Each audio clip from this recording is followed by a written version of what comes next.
Tere tulemast ühte minu väga imelikku unenäkku. Seisan keset jalgpallistaadionit ja keegi ei võta mind mängu, sest mul pole õigeid riideid. Nagu te kohe näete, olen ma selles unenäos ka kõigile naeru aluseks. Mida sa tahad? Mõtlesin, et...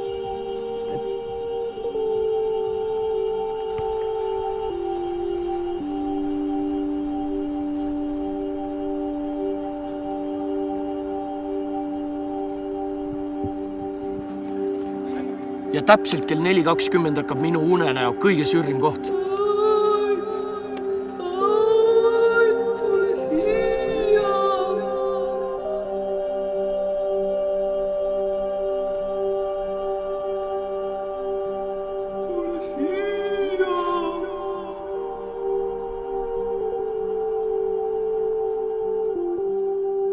Tere hoidnud!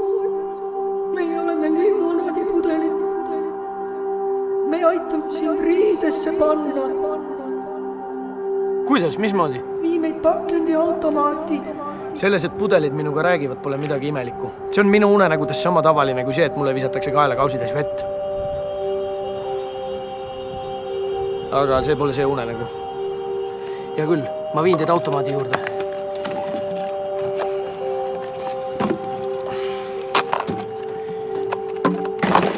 Kahju, et unenäos kilekotti ei ole.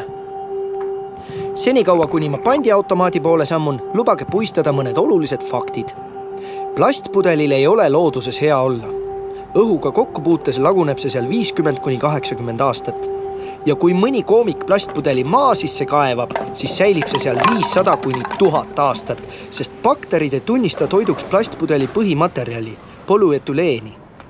Lühidalt, see, kes pudeleid metsa alla viib ja mulla alla kaevab, on lollu. Asetan pudelid lindile ja see, mis edasi saab, pole enam unenägu, vaid vana hea reaalsus ise. Plastiku taaskasutamisel on oluline nii energia kokkuhoid kui ka asjaolu, et plastpudel ei jää pikkadeks aastateks prügilasse kasutult vedelema. Eestis kogutakse aastas kokku ligikaudu 4200 tonni plastikut, mis ümber töödeldakse Baltikumis.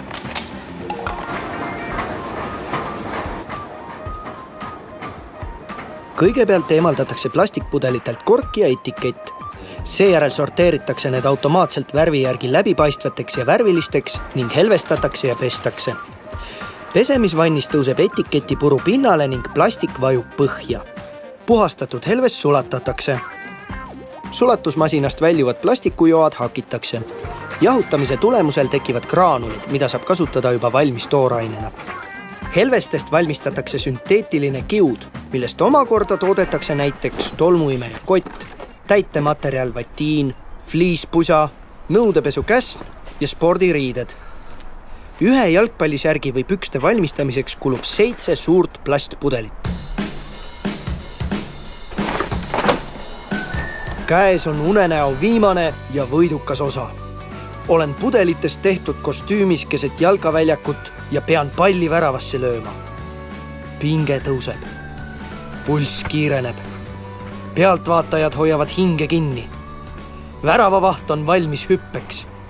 Ritsikad aasal on vait. Plastiku taaskasutus on saavutamas oma kõrgpunkti.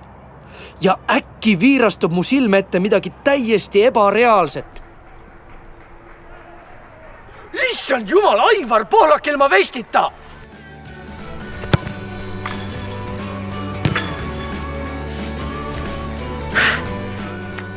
Selline oligi minu unenägu. Ilusat homset.